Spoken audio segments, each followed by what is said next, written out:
저는 대학을 졸업할 때까지 광주에서 부모님과 함께 생활을 했습니다. 대학을 졸업한 이후에 바로 군대에 갔고 그 뒤로는 집과 고향을 쭉 떠나서 살게 되었습니다. 2001년도 여름에 제가 대학을 졸업했거든요.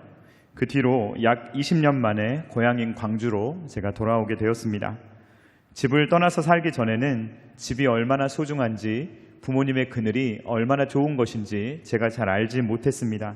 그런데 막상 나가보니까 세상이 만만치가 않고 정말로 집이 좋더라고요. 오늘 우리가 읽은 본문은 소위 탕자의 비유로 잘 알려져 있습니다.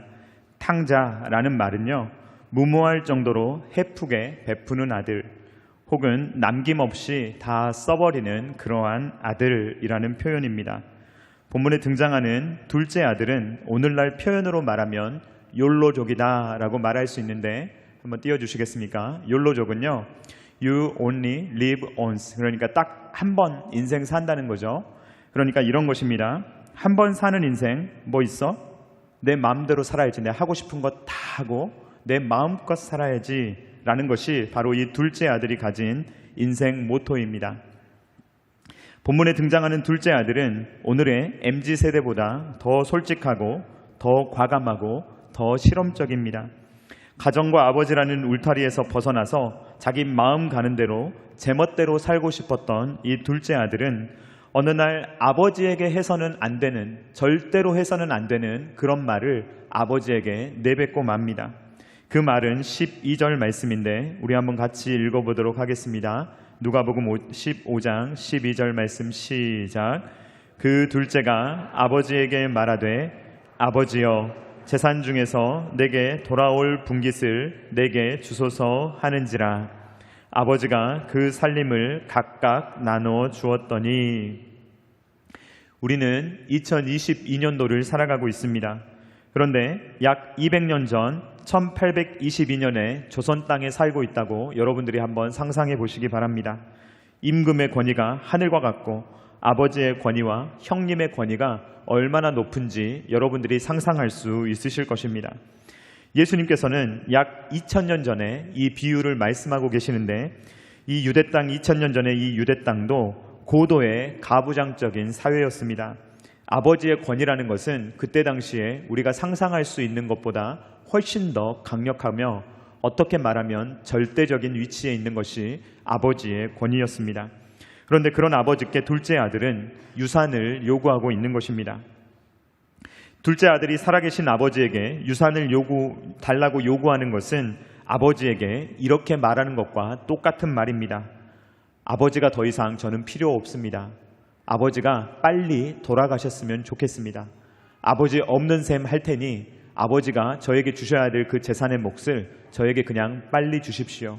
저는 제 인생을 한 번 사는 인생 멋지고 폼나게 그냥 제 멋대로 한번 살아봐야 되겠습니다 라고 말하는 것입니다. 둘째 아들에게 아버지라는 존재는 사랑의 대상이요 감사의 대상이 아닙니다. 둘째 아들에게 아버지라는 존재는 수단일 뿐입니다. 자기가 욜로 인생을 살고 싶은데 그 욜로 인생을 살아갈 수 있는데 필요한 재물을, 유산을 물려줄 수단, 그것이 바로 아버지인 것입니다. 둘째 아들은 아버지를 원한 적이 단 한 번도 없습니다. 아버지의 손에 움켜쥐고 있는 그것을 자기의 손에 움켜쥐는 것, 이것만이 둘째 아들의 목표인 것입니다. 둘째 아들은 욜로의 삶을 하루라도 빨리 즐기기를 원했는데 이제 견딜 수 없는 지경이 되었습니다. 그래서 아버지가 돌아가시는 것을 기다리는 것도 지쳐버렸습니다. 그러므로 아버지에게 유산을 요구하는, 아버지에게 제발 유산을 그냥 주십시오 라고 요구하는 당시 사회에서는 상상조차 할 수 없는 폐륜적인 행동을 이 둘째 아들은 했던 것입니다.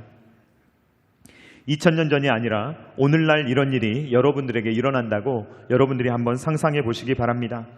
여러분들의 자녀가 해외로 이민을 가려고 합니다. 그런데 다시는 돌아올 마음이 없으니 이제 부모님하고 얼굴 볼 일 없으니까 이제 부모님 저에게 줄 거 있으면 빨리 주십시오. 전 다시 돌아올 생각이 없습니다 라고 떠나는 그러한 자녀를 생각해 보시기 바랍니다. 생각만 해도 괘씸하지 않습니까? 그런데 2000년 전입니다. 둘째 아들의 요구를 들은 아버지의 마음은 과연 어떠했을 것이라고 생각하십니까? 성경에 기록되어 있지 않지만 아마도 너무 섭섭하고 너무 화가 나고 너무 어이가 없는 상황이었을 것입니다. 화도 나지만 만약에 아버지가 이 일을 법적으로 해결하려고 했다면 둘째 아들은 아마도 목숨을 잃었을 것입니다. 왜냐하면 당시의 상황과 문화를 살펴보면 아버지가 둘째 아들을 재판에 넘기고 사형에 처해도 이상하지 않을 상황이기 때문입니다. 신명기 21장 18절로 21절 말씀을 우리 한번 한 목소리로 같이 읽어보도록 하겠습니다. 시작. 사람에게 완악하고 패역한 아들이 있어 그의 아버지의 말이나 그 어머니의 말을 순종하지 아니하고 부모가 징계하여도 순종하지 아니하거든 그의 부모가 그를 끌고 성문에 이르러 그 성읍 장로들에게 나아가서 그 성읍 장로들에게 말하기를 우리의 이 자식은 완악하고 패역하여 우리 말을 듣지 아니하고 방탕하며 술에 잠긴 자라 하면 그 성읍의 모든 사람들이 그를 돌로 쳐 죽일지니 이같이 내가 너희 중에서 악을 제하라. 그리하면 온 이스라엘이 듣고 두려워하리라. 어떤 상황입니까? 이 아버지가 만약에 이 아들을 용인해주면 사회적으로 문제가 생길 수 있습니다. 이 집안에 일어난 일을 근거로 다른 아들들이 일어날 수 있기 때문입니다. 저 집도 그러했기 때문에 우리 집 유산도 주십시오라는 둘째 아들들이 속출할 수 있기 때문입니다. 그러므로 아버지는 어떻게 해야 합니까? 완악하고 패역하다고 생각되면 그 자녀를 엄히 다스려야 합니다. 한 가정을 위해서도 중요하지만 마을을 위해서도 중요한 것입니다. 그래서 동네 사람들이 법정에서 만약에 이 아들이 패륜하다, 이 아들이 패역한 일을 행했다라고 한다면 동네 사람들이 다 돌을 들어 이 아들을 쳐 죽이는 일이 그때 당시의 문화입니다. 그러나 아버지는 아들의 요구를 들어주었다고 성경의 저자는 담담하게 기록하고 있습니다. 아버지가 그 살림을 각각 나눠 주었더니 라고 기록되어 있습니다. 여기에서 살림이라는 단어를 우리는 눈여겨볼 필요가 있습니다. 살림이라는 헬라어 단어는 비오스인데 살림을 뜻할 수 있는 여러 단어들을 놔두고 예수님께서는 이 단어 비오스라는 단어를 사용하셨습니다. 이 비오스라는 단어의 뜻은 생명입니다. 아버지는 아들에게 자신의 생명을 떼어서 나누어 준 것입니다. 재산을 표현할 수 있는 수많은 단어 중에 생명이라는 단어를 사용하여서 아버지는 자기의 생명을 뚝 떼어서 아들에게 주었다는 것을 오늘 성경 본문은 강조하고 있습니다. 유대인들은 장남에게 유산의 3분의 1을 주었고 차남에게는 나머지 3분의 1을 주었습니다. 둘째 아들은 자기의 몫인 3분의 1을 가지고 유유히 떠나게 되는 것입니다. 둘째 아들은 아버지를 떠나는데 아주 멀리 떠나고 싶었던 것으로 보입니다. 다시는 돌아오지 않고 싶었던 것으로 보입니다. 그래서 유대 지역이 아니라 아예 먼 나라, 돌아오기 어려운 먼 나라로 떠나버립니다. 13절 말씀을 우리 한번 같이 읽어보도록 하겠습니다. 시작. 그 후 며칠이 안 되어 둘째 아들이 재물을 다 모아가지고 먼 나라에 가 거기서 허랑방탕하여 그 재산을 낭비하더니. 먼 나라, 아버지하고 가까이 살고 싶은 마음이 전혀 없는 거예요. 자기의 욜로의 삶을 즐길 수 있는 먼 나라로 그저 훌쩍 떠나고 싶었습니다. 둘째 아들은 먼 타국으로 갔습니다. 그리고 그토록 자기가 원하던 자유, 자기가 원하는 대로 마음껏 허랑방탕하게 한번 살아보고 싶었던 그 마음대로 재산을 낭비하며 살아가게 됩니다. 그런데 어느 순간 재산도 다 사라지게 되었고 큰 흉년까지 만나게 되었습니다. 윤택하게 아버지의 그늘에서 늘 편안하게 살아가던 이 둘째 아들은 이제는 궁핍함 중에서도 가장 궁핍한 삶을 살아가게 된 것입니다. 둘째 아들이 처음에 집을 떠났을 때는 정말 좋았을 것입니다. 자기 마음대로 깨우는 사람도 없고 밥 먹으라고 하는 사람도 없고 귀찮게 하는 사람도 없으니까 자기 원하는 대로 마음껏 살아갔을 것입니다. 그런데 이제는 궁핍하게 되어서 이방 나라 사람의 종이 될 정도로 궁핍하게 되었습니다. 15절 말씀을 우리 한번 같이 읽어보도록 하겠습니다. 시작. 가서 그 나라 백성 중 한 사람에게 붙여 사니 그가 그를 들러 보내어 돼지를 치게 하였는데 라고 말하고 있습니다. 한 사람에게 붙여 살았다라는 말은 이 사람의 종이 되었다는 말입니다. 그러니까 이방인의 종이 된 것입니다. 유대인들에게 있어서 가장 정결하지 않은 동물, 생각할 수 있는 하나의 동물을 꼽으라면 그것이 바로 유대인들에게는 돼지입니다. 그러니까 이 둘째 아들은요, 유대인이 상상할 수 있는 가장 바닥의 삶, 자기들이 죄인 취급하는 이방인의 종이 된 것도 너무나도 치욕스러운데 그 이방인이 가지고 있는 돼지를 치는 그러한 인생을 이 아들이 살아가게 됐다라는 말은 유대인이 상상할 수 있는 가장 밑바닥, 유대인이 상상할 수 있는 가장 치욕스러운 삶을 이 둘째 아들이 살아가고 있었다는 것을 말합니다. 그런데 더더욱 기가 막힌 것은 무엇이냐? 이 부정한 동물인 돼지에게 먹일 쥐엄 열매조차도 이 둘째 아들에게 주는 사람이 없었다는 것입니다. 16절 말씀을 한번 같이 읽어보도록 하겠습니다. 시작. 그가 돼지 먹는 쥐엄 열매로 배를 채우고자 하되 주는 자가 없는지라. 아버지 품에 있을 때는 어땠습니까? 부족함이 없었습니다. 아버지께서 아낌없이 주시는 분인데 생명까지 주시는 분이었습니다. 아버지는 아들이 달라고 하지 않는 것까지 주시는 분이 바로 아버지였습니다. 그러나 아버지의 품을 떠나서 이방 나라에 갔더니 돼지를 치는, 돼지가 먹는 쥐엄 열매를 먹으려고 해도 쥐엄 열매를 공짜로 주는 사람이 단 한 사람도 없었습니다. 인생의 맨 밑바닥에서 둘째 아들은 드디어 자기 자신을 직시하게 됩니다. 자기 스스로를 돌아보게 되는 것입니다. 17절 말씀을 우리 한번 같이 읽어보도록 하겠습니다. 시작. 이에 스스로 돌이켜 이르되 내 아버지에게는 양식이 풍족한 품꾼이 얼마나 많은가. 나는 여기서 주려 죽는구나 라고 말하고 있습니다. 여기에서 스스로 돌이켜라는 말은 정신을 차리게 되었다는 말인데, 직역하면 그는 그 자신에게로 돌아왔다라는 말입니다. 그 스스로의 자리를 멀리 떠나 있다가 이제는 그 스스로의 자리로 돌아왔다라는 것을 표현하고 있습니다. 둘째 아들은 처음에 아버지만 떠나면, 아버지만 인생에서 사라지면, 그리고 물질만 자기가 가지고 있으면 자기가 원하는 대로 마음껏 인생을 즐기며 살아갈 수 있다라고 생각을 했습니다. 그러나 그것이 아니었다는 사실을 깨닫게 되었습니다. 둘째 아들은 아버지의 품이야말로 원래 자기가 있어야 되는 곳이라는 것을 깨달았습니다. 원래 자기가 있어야 될 곳을 바라보며 그는 스스로 돌이켜 자기가 있어야 되는 자리로 돌아오기를 원했습니다. 그런데 문제가 있습니다. 원래 자기의 자리로 돌아오고 싶은데 이 둘째 아들에게는 무엇이 있습니까? 아버지께 지은 죄가 있습니다. 죄가 있기 때문에 정상적인 아들의 모습으로 돌아올 수 없다라는 것을 스스로 잘 알고 있었던 것입니다. 둘째 아들은 자기가 죄인이라는 것을 고백합니다.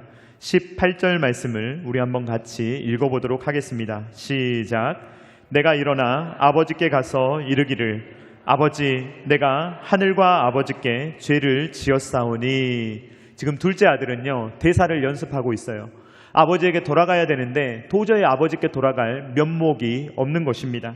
그러니까 아버지에게 가서 무슨 말을 해야 할까? 나는 면목이 없는데 라고 이야기하며 먼저 자신의 죄를 고백하는 이 아들의 모습을 발견하게 됩니다. 고백하려고 하는데 뭐라고 이야기합니까? 내가 하늘과 아버지께 죄를 지었다라고 말하고 있습니다. 아버지는 알겠는데 도대체 하늘은 무엇입니까? 이 하늘이 말하는 것은 바로 하나님입니다. 그러니까 이 아들은 아버지에게만 죄를 지은 것이 아니라 정말 지어서는 안 되는 죄를 아버지에게 지은 것이 바로 하나님 아버지에게도 지은 죄라는 것을 이 아들은 알고 있었다는 것입니다. 그래서 이 아들은 내가 하나님께도 죄를 지었고 아버지께도 죄를 지었습니다 라는 것을 고백합니다. 그러므로 면목이 없어서 아들로 돌아갈 수 없다는 것을 이미 알고 있었습니다. 이미 아버지는 죽으신 걸로 하시죠. 제 몫은 제가 가지고 떠나겠습니다 라고 말했던 이 아들, 도저히 아들로는 돌아갈 수 없다는 것을 알고 있었기에 이제 다른 계획을 가지고 있습니다. 이제 아들이 아니라 품꾼의 하나로 돌아가야 되겠다 라는 계획을 갖게 되는 것입니다. 19절 말씀을 우리 한번 같이 읽어보도록 하겠습니다. 시작. 지금부터는 아버지의 아들이라 일컬음을 감당하지 못하겠나이다. 나를 품꾼의 하나로 보소서 하리라 하고. 이 아들은 지금 두려워하고 있습니다. 왜냐하면 집에 돌아갈 때 이 아들이 돌에 맞아 죽지 않으면 다행이거든요. 그런데 아들로 돌아가는 것은 말도 안 되고 품꾼의 하나로 내가 돌아갈 수 있을까? 조차도 이 아들의 마음에 확신이 없었던 것입니다. 그러나 혹시 아버지가 은혜를 베풀어 주셔서 나를 품꾼으로 써주시면 내가 탕진해버린 그 재산을 아버지에게 한번 갚아봐야겠다라는 마음이 이 아들의 마음에 있었던 것입니다. 그래서 품꾼이 되어서 내가 열심히 돈을 벌어서 이 돈으로 갚으며 살아봐야 되겠다라는 마음을 이 아들이 가졌던 것입니다. 그런데 사랑하는 성도님들, 이 아버지가 생명을 떼어서 주었는데 이 아들이 탕진해버린 이 아버지의 생명이 물질로서 보상이 되겠습니까? 되지 않겠습니까? 보상이 될 리가 없습니다. 이 아버지의 명예가 어떻게 물질로 환산할 수가 있겠습니까?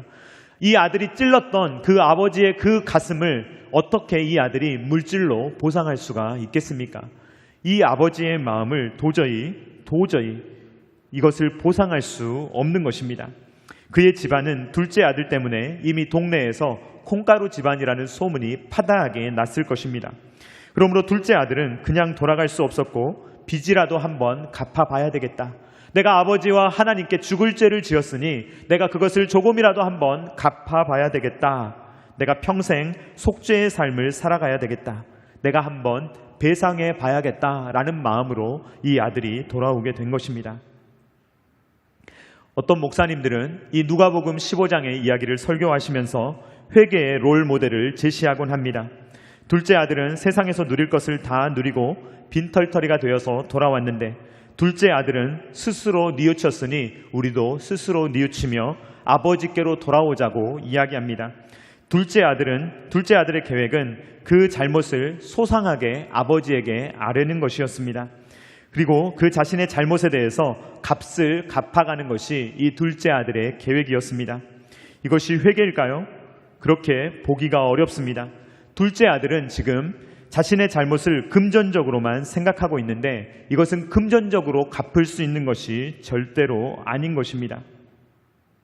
그러므로 우리가 선행을 통해서 우리가 앞으로 갚는 것을 통해서 하나님의 자녀로 다시 돌아오겠다라고 하는 것은 전혀 말이 되지 않는 것입니다. 둘째 아들이 회개하고 돌아오기 위해서 반드시 선행돼야 하는 것이 있습니다. 그것은 무엇입니까? 둘째 아들이 얼마나 많이 뉘우쳤는가, 둘째 아들이 얼마나 신실하게 회개했는가, 이건 중요한 것이 아닙니다. 사실 중요한 것은 아버지의 마음입니다. 이 둘째 아들의 마음이 중요한 것이 아니라 정말로 중요한 것은 아버지의 마음이라는 것입니다. 아버지께서 먼저 용서하신다는 것이 전제되어야만 둘째 아들의 회개가 유효한 것입니다. 앞에서 설명드렸던 성경의 복음을 잘못 이해하는 목사님들은 이렇게 가르칩니다. 여러분의 죄를 소상하게 하나님께 아뢰십시오. 젖먹이 때부터 지금까지 지은 죄를 하나도 빠짐없이 다 고백하십시오. 단 하나도 빠뜨려서는 안 됩니다. 그리고 지극정성으로 기도하며 용서를 구하십시오. 절실하게 기도하십시오. 금식하십시오. 그러면 하나님께서 여러분의 절실한 기도를 보시고 여러분을 용서하실 것입니다. 이렇게 가르치는 가르침을 혹시 여러분들은 들어보신 적이 있으십니까? 없으십니까? 여러분, 이것은요 복음이 아닙니다. 이것은 복음이 아니에요. 둘째 아들이 아버지께 돌아와서 정말로 내가 이 아버지께 회개하며 돌아오니 아버지 받아주십시오 라고 하는데, 만약에 아버지가 아니 난 널 받아주지 않겠다라고 하면 이 둘째 아들의 회개가 될 수 있겠습니까? 그렇지 않습니다. 우리의 열심을 통해서, 우리의 노력을 통해서, 우리의 선을 통해서 하나님을 뒤흔들어 보려고 하는 것입니다. 그것은 옳지 않은 것입니다. 우리가 얼마나 간절하게 회개했느냐, 이것은 중요한 것이 아닙니다. 우리가 얼마나 간절하게 회개했느냐가 아닙니다. 순서가 완전히 바뀌었습니다. 복음은 정반대입니다. 방금 앞에 말씀드렸던 것과 순서가 정반대입니다. 우리가 하나님께 회개했기 때문에 하나님께서 우리를 용서하시는 것이 결코 아닙니다. 하나님께서 우리를 용서하셨기 때문에 우리가 회개할 수 있는 줄로 믿으시기 바랍니다. 우리가 막 열심을 내어서 회개한다고 우리의 열심을 보고 하나님이 우리를 회개해 주시는 것이 결코 아닙니다. 하나님이 우리를 먼저 받아주셔야만 우리가 회개할 수 있는 것입니다. 로마서 5장 8절 말씀을 우리 한번 같이 읽어보도록 하겠습니다. 시작. 우리가 아직 죄인 되었을 때 그리스도께서 우리를 위하여 죽으심으로 하나님께서 우리에 대한 자기의 사랑을 확증하셨느니라. 아멘. 하나님께서 우리를 관찰하시다가 이제 좀 준비가 됐는데 이제 조금 잘하네, 이제 십자가를 줘볼까? 이렇게 하신 것이 결코 아닙니다. 우리가 죄인 되었을 때, 여전히 주님의 마음을 아프게 하고 하나님의 마음에 못을 박을 때 주님께서는 사람이 되시고 십자가를 지시고 물과 피를 다 흘리심으로 먼저 우리를 용서하시고 먼저 우리를 받으심으로 우리가 돌아올 수 있는 그 품을 먼저 마련하신 것입니다. 그러므로 우리가 회개할 수 있는 것입니다. 이것이 복음입니다. 둘째 아들이 이제 돌아오는데 이 둘째 아들은 실은 아버지에게 죽은 사람이나 다름없거든요. 24절 말씀을 한번 같이 읽어보도록 하겠습니다. 시작. 이 내 아들은 죽었다가 다시 살아났으며 내가 잃었다가 다시 얻었노라 하니 그들이 즐거워하더라. 아들에게 아버지는 죽은 사람이었고요, 이 아버지에게 아들은 죽은 사람이었어요. 이미 남남대자하고 서로 찢어진 거잖아요. 아버지는 줄 걸 주었고 아들은 아버지 죽은 셈 치고 떠난 거잖아요. 아버지는 아들이 죽었다고 생각한 거죠. 그리고 아들을 잃어버린 걸로 아신 거죠. 그런데 이 아버지는요, 그 나쁜 아들을 이미 마음속에 용서하시고 이 아들을 잊어본 적이 없고 이 둘째 아들을 늘 기억하고 이 아들이 돌아오기만을 매일 기다리며 하루도 빠짐없이 아들이 오는가? 아들이 오는가? 내 아들이 혹시 오는가? 이것만을 기다리는 것이 이 아버지의 마음이라는 것입니다. 20절 말씀을 우리 한번 같이 읽어보도록 하겠습니다. 시작. 이에 일어나서 아버지께로 돌아가니라. 아직도 거리가 먼데 아버지가 그를 보고 측은히 여겨 달려가 목을 안고 입을 맞추니. 이것이 아버지입니다. 거리가 먼데 아버지는 매일 아들을 기다리며 보고 있었거든요. 언제 내 아들이 오나. 일에 집중이 됐겠습니까? 자기 일도 보지 못한 채 늘 아들이 오는 것만을 바라보며 아들을 간절하게 기다리는 아버지의 모습을 발견하게 됩니다. 둘째 아들이 돌아올 수 있는 이유는 도대체 무엇입니까, 여러분? 이미 용서하시고 기다리고 있는 아버지의 품이 있기 때문에 이 둘째 아들이 얼마든지 회개하고 돌아올 수 있는 것입니다. 아들은 아버지의 가슴에 못을 박았지만 아버지는 그 못 박힌 가슴으로 아들을 애타게 기다리고 있는 것입니다. 어버이친이라는 한자가 있습니다. 한번 보도록 하겠습니다. 이 어버이친자를 여러분들 아실 것입니다. 이 어버이친자를 한번 살펴보면 이렇습니다. 나무 목자 위에 설립자가 있습니다. 그러니까 나무 위에 사람이 올라가 있는 모습을 가리키는 그러한 단어입니다. 그리고 볼견, 이제 본다는 것입니다. 그러니까 자녀가 오기만을 애타게 나무에서 기다리는, 자녀가 오질 않는 거예요. 핸드폰도 없는 시절에 자녀가 오지 않으면 부모의 마음이 걱정되잖아요. 그러니까 자녀가 언제 돌아오는지 부모님이 나무 위에 올라가서 내 자녀가 언제 오나 라는 것이 바로 친자입니다. 그러니까 부친이지만 친부 할 때 친자를 쓰지 않습니까? 그래서 이 어버이 친자라는 단어를 보면 그 자녀를 사랑하는 부모님의 마음이 들어있는 한자입니다. 2000년 전에 아버지의 근엄한 모습을 한번 상상해 보십시오. 예전에 조선시대의 양반, 그런 모습을 상상하시면 됩니다. 뛰지도 않고 근엄하게 다니는 모습이 옛날에 아버지의 모습이었습니다. 아버지들은 예전에 옷이 예전에는 원피스를 입었거든요. 그래서 뛰면은요, 이 다리 맨살이 드러나고요, 이 다리 사이에 가랑이를 잡아야 됩니다. 그러니까 이 아버지의 모습이 얼마나 채통 없이 보이겠습니까? 근엄하게 다녀야 되는데 달리려면요, 이 가운데 손을 집어넣어 가지고 옷을 잡고 막 다리의 맨살이 드러나게 달려야 됩니다. 그런데요, 이 아버지는요, 이 거리가 멀잖아요. 그런데 이 아들이 오기만을 기다리면서요, 이 아들이 보이니까요, 망설이지 않고 그 아들을 향해서 멀리서 달려가는 것입니다. 전속력으로 질주하는 것입니다. 다른 사람이 자기를 채통 없다고 볼지라도, 자기의 맨살이 드러날지라도, 자기를 어떻게 본다 할지라도 아버지는 전혀 개의치 않고 아들을 향해서 전속력으로 달려가는 것입니다. 채통 따위가 중요하지 않은 것입니다. 아버지는 아들에게 달려가서 아들의 목을 안고 입을 맞춥니다. 아버지가 만약에 아들을 안지 않았다면, 동네 사람들이 먼저 알아봤다면 그 아들을 동네 사람들이 돌로 쳐버렸을지도 모릅니다. 그러나 아버지는 누구도 손댈 수 없게, 누구도 그 아들에게 돌을 던질 수 없게 아버지가 먼저 온몸으로 껴안아 버리는 것입니다. 아버지는 묻지도 않고 따지지도 않습니다. 다음 그림은 그 유명한 렘브란트가 그린 이 탕자의 비유를 그린 그림입니다. 탕자는 스스로 돌이켜 원래 자기가 있어야 될 자리, 아버지의 품으로 드디어 돌아오게 된 것입니다. 길고 긴 방황의 끝에서 이 탕자는 드디어 참된 안식처, 원래 본인이 있어야 될 자리, 참된 하나님의 품으로 이 탕자는 돌아오게 되었다는 것입니다. 이 둘째 아들은요, 돌아올 수 있는 면목이 없었잖아요. 그래서 품꾼으로 돌아오려고 대사를 연습하고 있었는데 아버지는요, 이 아들이 말할 기회도 주지 않고 이 아들을 와락 안고, 그리고 이 아들이 모든 모습을 그대로 받아들이며 이 아들의 신분이 회복되었다는 것을 모든 사람에게 공포합니다. 내가 아들을 용서했으니 너희들도 절대로 이 아들에 대해서 어떤 이야기도 꺼내지 말라라는 것을 온 천하에 공포합니다. 22절 말씀을 한번 같이 읽어보도록 하겠습니다. 시작. 아버지는 종들에게 이르되 제일 좋은 옷을 내어다가 입히고 손에 가락지를 끼우고 발에 신을 신기라. 아멘. 제일 좋은 옷은 아버지의 옷이었을 거예요.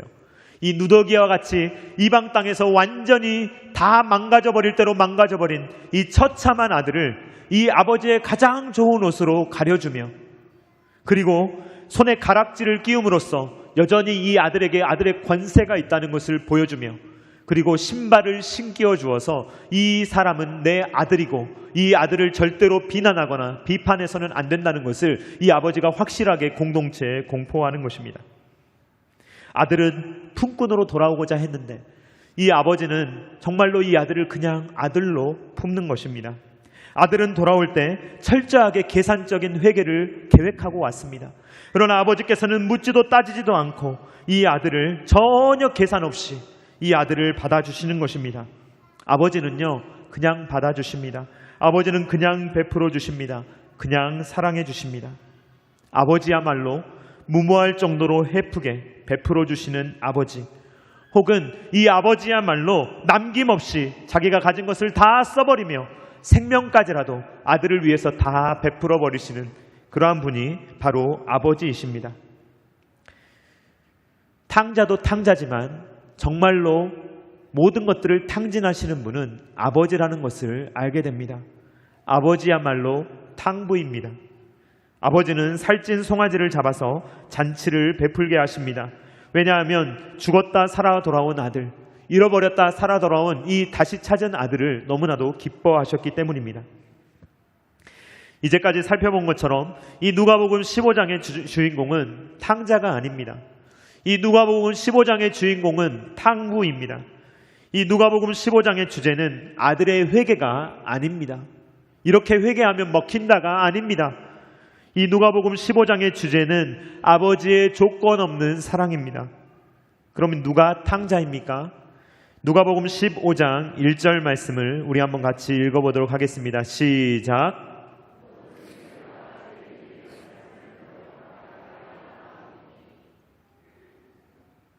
예수님의 말씀을 들으러 온 사람들 중에 모든 세리와 죄인들, 이들이 바로 둘째 아들들입니다. 세리들이라는 말은 당시에 죄인들이라는 말과 동의어로 사용이 되었습니다. 동족의 피를 빨아먹고 사는 기생충 같은 사람들이 바로 세리였습니다. 일제시대 때 조선인인데 조선 사람들의 등골을 쫙 빼가지고 일본 사람들에게 갖다 바치며 자기는 호의호식하는 사람들이 바로 이때 당시 살았던 세리들이라고 생각하시면 정확합니다. 로마에 빌붙어서 이스라엘 동족들의 피를 쪽쪽 빨아서 자기도 먹고 로마에게 갖다 바치는 사람들이 세리들이었습니다. 절대로 용서할 수 없는 사람들, 절대로 용서받을 수 없는 사람들, 교회에 만약에 온다고 하면 절대로 문턱도 넘어서도 안 된다고 생각하는 사람들, 우리 교회에서는 절대로 받아들일 수 없다고 생각하는 그런 사람들을 생각하면 정확하게 세리입니다. 그런데 예수님께서는 세리였던 마태를 제자로 삼으셨고, 세리 중에서도 세리장, 세리들 중에서도 가장 높은 세리장을 하고 있던 삭개오의 집에 주님께서 들어가시며 그 집에 구원을 선포하셨던 것입니다. 하나님은 둘째 아들을 용서하십니다. 하나님은 둘째 아들을 받아주십니다. 둘째 아들을 위해서도 우리가 생각할 때 용서받을 수 없는 그 사람들을 향해서도 하나님께서는 아낌없이 모든 것들을 탕진해 주신다는 것을 우리는 기억해야 합니다. 혹시 여러분 중에 과거의 지은 죄가 너무 커서 하나님 앞에 나오지 못하는 분이 계십니까? 그 과거의 죄가 여러분들의 발목을 잡고 있는 분이 있습니까? 그래서 마음껏 나오고 싶은데 그것이 여전히 여러분들을 짓누르고 있는 분이 계십니까? 여러분들이 지은 죄에 대한 죄값을 치르기 전에는 하나님께 못 나가겠다고 생각하는 품꾼 같은 마음을 가지신 분이 혹시 계십니까? 여러분, 그렇게 갚을 수 있는 것이 아닙니다. 아무리 작은 죄를 지었다 하더라도 그 죄를 하나님 앞에 갚을 수 있는 사람은 단 한 사람도 없는 것입니다. 그러나 여러분, 하나님 앞에 나오시기를 주님의 이름으로 축원드립니다. 이미 용서하셨기 때문입니다. 이미 여러분을 받으셨기 때문입니다. 이미 하나님께서 여러분들이 돌아오시기를 기다리고 계시며 여러분들이 오시면 얼마든지 옷을 입혀주시고 얼마든지 가락지를 끼워주시고 얼마든지 신을 신겨주시는 분이 바로 넓으신 하나님이시기 때문입니다. 하나님이 용서하실 수 없는 사람 단 한 사람도 없습니다. 하나님이 용서하실 수 없는 죄는 단 한 개도 없는 것입니다. 그 하나님의 사랑은 여러분들이 생각할 수 있는 것보다 훨씬 크고 여러분들이 생각할 수 있는 품보다 하나님의 품은 훨씬 더 넓은 것입니다. 탕구 하나님, 저와 여러분을 위해서라면 모든 것을 무모할 정도로 헤프게 베푸시는, 그리고 우리를 위해서 모든 것을 남김없이 다 탕진해 버리시는 그 하나님 아버지를 여러분들이 꼭 만나고 그 하나님과 함께 동행하며 살아갈 수 있는 저와 사랑하는 성도님들 다 되실 수 있기를 주님의 이름으로 축원드립니다. 다 같이 찬양하도록 하겠습니다. 찬송가 527장입니다.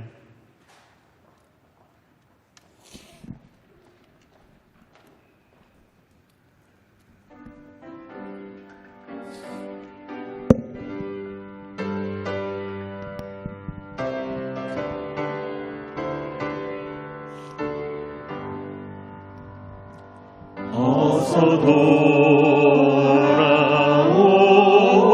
돌아오, 어서 돌아와로. 지은 죄가 아무리 무겁고 크기로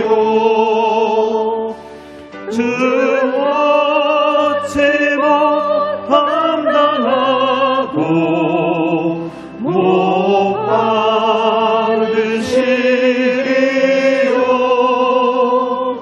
우리 주의 넓은 가슴은 하늘보다 넓고 넓어. 어서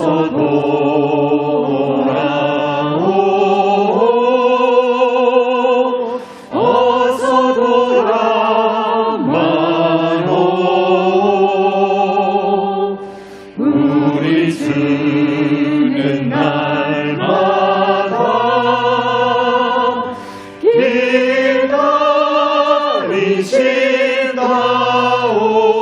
기다리신다오. 밤바람은 열어놓고 마음 졸이시며 나란 자식 돌아오기만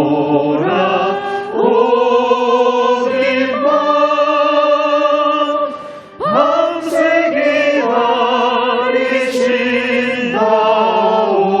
기다리신다오. 어서 돌아오,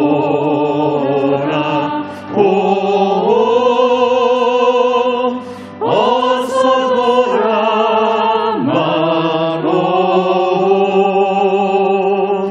채찍 맞아 아파도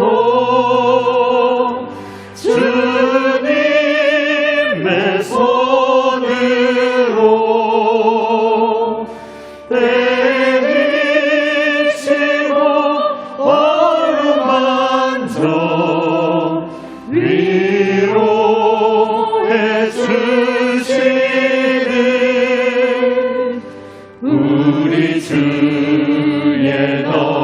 삶은 품으로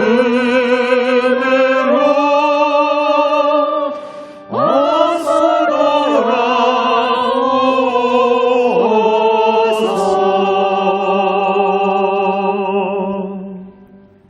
시간에 우리 잠깐 같이 조용히 기도하도록 하겠습니다. 우리가 주님 앞에 주님 둘째 아들과 같은 모습은 없는지, 주님의 마음을 우리가 아프게 하고 있진 않은지, 또 우리가 지은 죄로 인해 주님께 돌아오지 못하는 그러한 마음은 없는지, 갚으려는 마음은 없는지 우리의 마음을 주님 앞에 내어놓으며 이 시간에 잠깐 같이 기도하겠습니다.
사랑하는 하나님 아버지, 감사를 드립니다. 오늘 우리가 말씀을 통해서 탕부 하나님의 마음을 우리가 살펴보게 하시니 감사를 드립니다. 주님, 우리가 성경을 읽을 때마다 주님의 마음을 알게 하여 주시옵소서.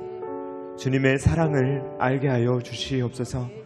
인간적인 계산으로 아버지 하나님의 사랑을 우리와 같을 것이라고 계산하지 말게 하시며, 하나님의 사랑이 얼마나 큰지, 하나님의 품이 얼마나 넓은지, 얼마나 주님께서 우리를 사랑하시는지, 우리에게 생명을 주시고 물과 피를 아낌없이 흘려주시며 우리를 받으시는 그 하나님의 놀라운 사랑을 우리가 기억하며 살아갈 수 있도록 아버지 하나님 도와주시옵소서.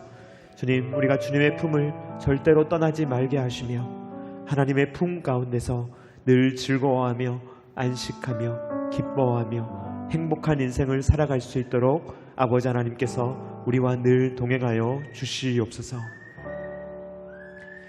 이제는 우리 구주 예수 그리스도의 십자가의 무한하신 은혜와 독생자 아들을 아낌없이 내어주신 성부 하나님의 사랑하심과 성령님의 감동 감화 역사 교통하심이 우리의 탕부 하나님의 마음을 알아 늘 주님께로 돌이키며 하나님의 품 안에서 구원의 기쁨과 즐거움과 행복을 늘 누리며 살아가기를 원하는 사랑하는 모든 주님의 자녀들의 머리 위에와 각 가정과 주님께서 피로 값주고 사신 첨단 겨자씨교회 위에와 조국과 세계 열방 가운데 영원토록 함께 있기를 간절히 축원하옵나이다. 아멘.